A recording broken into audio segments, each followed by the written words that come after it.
Here we are, folks. Keir Starmer is officially a globetrotter now.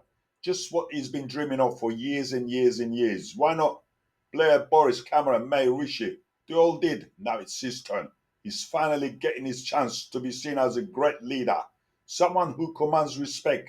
Nothing says powerful like a spot in the elite club or world leaders, right? He's waited ages for this moment, and by golly, he's not letting a crumbling economy or pensioners freezing to death in a few months' time get in his way. Let's give the barrister his moment in the spotlight. After all, he single handedly made life more challenging for millions of pensioners and will likely continue his grand tour of disaster. He's earned his dream. May it be as grand as the mess he's about to return to. He's not finished yet. There's more destruction to come.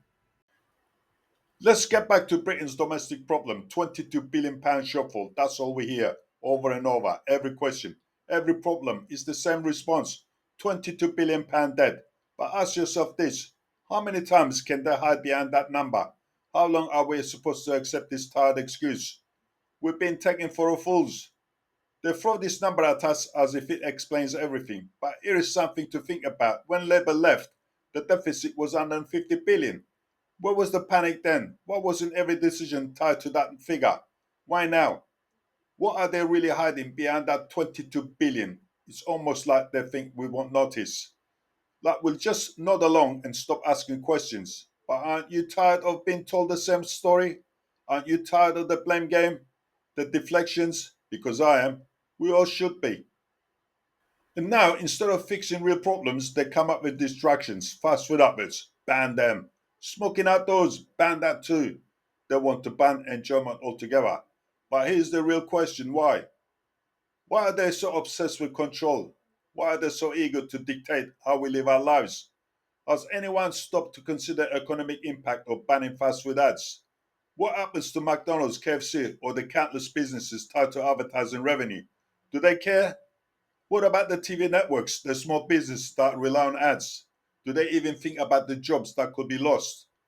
Or is it the economy just another sacrifice in the never ending quest for control? And then there's the bus passes for pensioners. What's really going on here? Before the election, it was promises, promises, promises, and now every promise is gone. Do they think we don't see this, that we won't remember?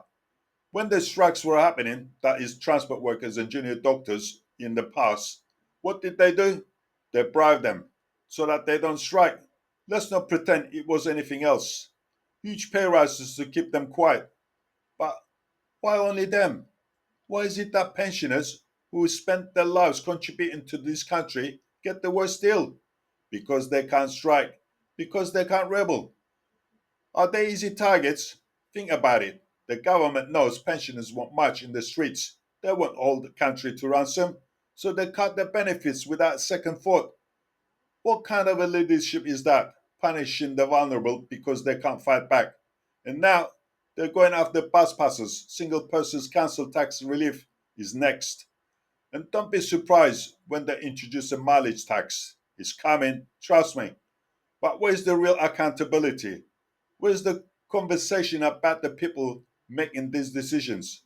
And let's talk about the NHS. We keep hearing about how it's underfunded. Now it's in crisis. But here's a question: why aren't we asking about the management? Where is the money gone? Who's in charge of spending? It's not just about throwing more money at the problem, it's about fixing the system. But instead, they give us the same excuse: £22 billion shortfall. It's the perfect smokescreen, isn't it? Throw out a big number and hope no one asks tough questions. But how long are we going to let them insult our intelligence? And here is the kicker: while all this is happening, they're sending hundreds of millions of pounds to Ukraine, along with missiles and weapons provoking Russia. Why? Why are we eager to be involved in a conflict that has nothing to do with us? When I questioned this, someone said, "You must be Putin's supporter." But think about it, that for a moment. Why is questioning our government's actions instantly labeled as a supportive enemy? Is it really about protecting Europe, or is it about playing political games? Fear mongering. How many times have we been told, What if putting a tax polling? Ask yourself, is that even likely? Or is it just another scare tactics to justify giving away billions that could be spent here at home? Because the truth is, money could fix our roads, help our struggling councils, support our National Health Service, but instead it's being thrown into a foreign war. How is that right? How does that benefit you, me, or anyone in this country?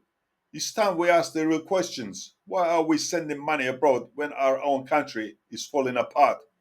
What's the true cost of this so called generosity? While our roads are filled with potholes, councils are declaring bankruptcy, and the National Health is on life support, our tax money is being given away. And through all this, what's the government's answer? 22 billion black hole. But let me ask you this, how many times will they use this number before we stop believing them? How much longer will we let them insult our intelligence, our common sense? Are we really going to sit back and accept this? It's time to wake up, think about the bigger picture. Are we really fools, or are we just being too trusting?